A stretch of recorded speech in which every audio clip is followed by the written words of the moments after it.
Hello everybody and welcome to 0 Mile ADV, a beginner's guide to adventure motorcycling. In today's video, we're going to talk about the good, the bad, and the ugly of my very first adventure group ride.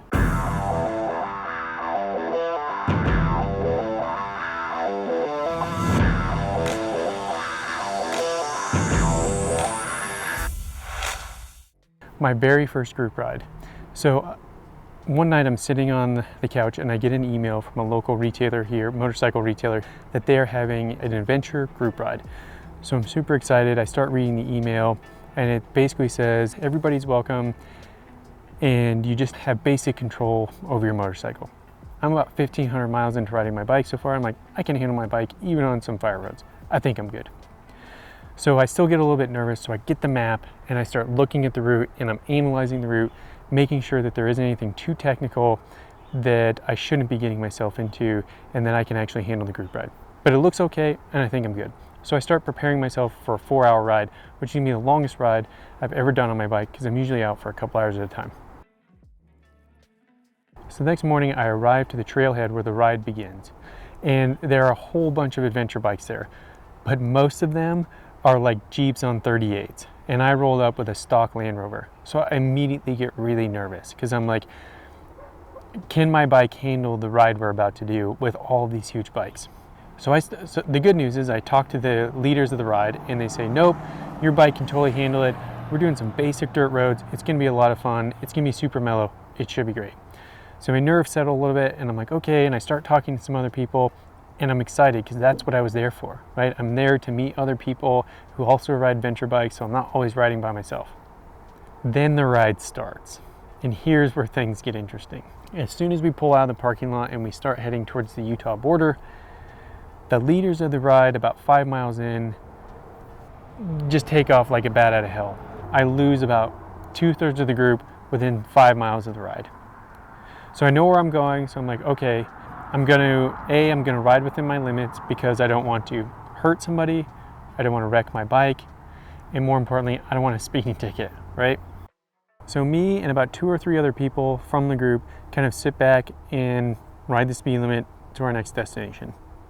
I arrive to the gas station and we're about an hour and 15 minutes in, and here I start to have some thoughts. Here I start to have the first questions if I should be on this group ride. I show up and I park. We're like one of the last people to show up. I go to the bathroom and I start talking to a couple other guys. It kind of restores my confidence in the ride. This is what I'm here for. I'm here to meet other people who ride and learn more about adventure motorcycling and what it's like to have adventure motorcycle, like what it's all about, like going out and cruising with people.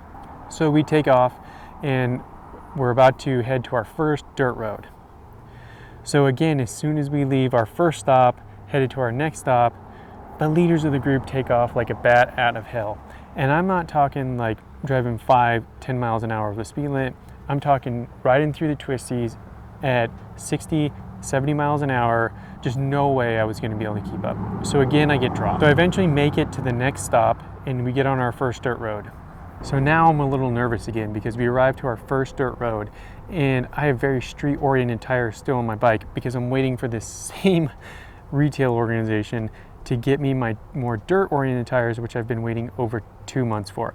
So we start cruising down the dirt road, and anything that's loose over hardpack, if you ride a mountain bike, you know what this means, where it's like very hard, almost cement-like dirt underneath, but on the top, it's a bunch of small rocks like marbles. So if you don't have the right tires to get grip down on that hard dirt, your bike is sliding all over, and you're like basically riding on marbles. So I'm going pretty slow. Good news for me is there's a few people behind me who are even going slower. And so then we make it to our lunch spot, which is in this canyon on this cool turnout. And they provided this amazing lunch in a really cool location. And I'll post some photos here of all the bikes in this really cool canyon next to the river, a highlight of the trip. So then I start talking to some other people. And so again, my spirits are lifted. It's like a roller coaster ride. So this was like a lifting of the spirits moment. I talked to some really cool people, learn more about other people's bikes. I'm taking photos. I'm just having a great time. So now I'm thinking, we've been in this ride for about 3 to 4 hours. We got to start making our way back. So the leaders of the ride again are like, hey, our next destination, once you get to the end of this dirt road, you're going to turn right. There's this gas station. It's the only gas station out there. We'll meet there. So again, I get the nerves again because the leaders head out and take off like a bat out of hell on this dirt road. So of course I'm immediately dropped. But I make it to this other gas station. I'm like one of the last 2 people there, again, because I'm going slower, trying to ride within my limits.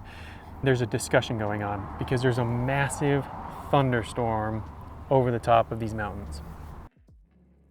And so now the route has changed because we can't go the direction we initially wanted to go because it's gonna be too muddy and not everybody's gonna be able to make it.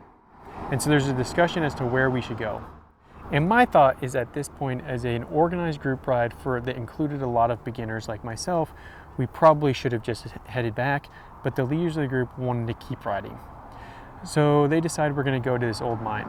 So we head to this old copper mine. It's a very technical road to get down there. I basically get to a point where it's impassable for not only my bike and its equipment, but also my skill set.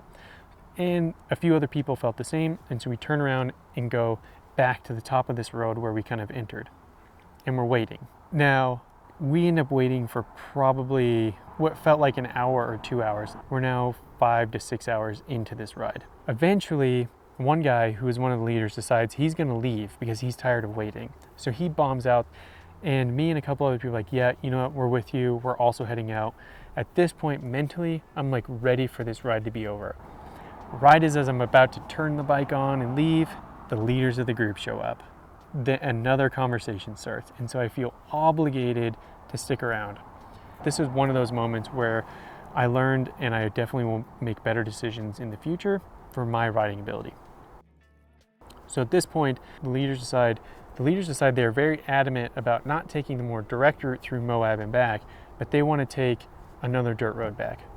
So I follow, and a couple other guys that are kind of with me, ready to check out, follow as well. We get to this dirt road, and it's really technical. I can tell right away, this is gonna turn a couple-hour ride, direct ride home for me, into 4 more hours on the bike. I looked to the guy that I've been riding with, and I was like, I'm heading back, I'm done. He's like, I'm with you. So he hops on the bike, and we bail out. We start heading towards Moab, the direct route home, which is still about a 2-hour ride home. About 5 or 10 miles in the ride, one of the leaders shows up telling us to turn around, and I'm like, oh no. What's going on? Something bad happened. We pull over, and he's like, they decided not to go that dirt road. They have a more direct route back, and so I came to get you guys so we can go that way. We turn around and start heading back to go meet up with the group. We get all the way back to that original gas station I talked about after getting off that dirt road. Nobody to be found. Pull over and ask the leader, what's next? We're now 6.5 hours into this ride. I'm blasted and tired and ready to just be back. I'm not any closer, and I'm actually further away from home than I was before. The leader then tells us, I think they just doubled back. So we start to double back down that same dirt road. And I'm going really slow now during that dirt road because, again, it's loose over hardpack, the bike's sliding all over the place. I'm tired. I know that I'm not in that safe a position. Like when you go backcountry skiing and you have to get out, and so you really have to slow down to make sure you're making the right decisions. So not only had I ridden most of the day by myself, only to meet up with other bikes at these checkpoints, my first experience left me with a bad taste in my mouth for overall group rides because I had it in my mind that we would be riding together and that it would be something where you get the enjoyment of being able to ride in a group, being a part of 15 to 20 motorcycles all cruising through canyon roads together, and kind of the excitement around that. If you're like me as a new rider, it's something that probably draws you to the sport and is just really enjoyable. I learned early on that when I'm tired and I know that I should be done, regardless of what the group is doing, I need to do what's right for me, especially to make sure I'm safe. So not only when we hit that mine should I have gone home, but also when that leader came to get us, I should have said no. The good news is I didn't wreck, I didn't get any speeding tickets, and more than anything, I didn't hurt anybody else. But by the time I got home, I'd been out on the bike for 8 to 9 hours, and I was completely exhausted and just kind of lost all the wind in my sails for the excitement of having an adventure bike. And it was also something that I could have done by myself and probably been a little bit more enjoyable and wouldn't have taken as long. So I could have gone on these same really cool roads to these amazing places that I'd never been, which was awesome. but I could have done it by myself at my pace and been back a lot sooner. So I would love to know what your experience was on your first adventure motorcycle group ride, and if it was different. Maybe I'm wrong. Maybe my expectations of it being like a no drop group ride cycling ride are just wrong, and this is just the nature of motorcycling culture, where it's essentially always a drop ride. Like, you keep up, we'll meet you at the next checkpoint, see you there. So please leave me a comment if I'm wrong, but I would love to hear your experiences. What was it like on your first group ride? Was it amazing? Were my expectations wrong? Or were my assumptions kind of right, that maybe the leaders of this ride weren't maybe the best people to be leading this kind of ride? So with that being said, if you found this video helpful, please subscribe, hit the notification bell so you get notified every time new videos come out, and until next time, stay safe out there.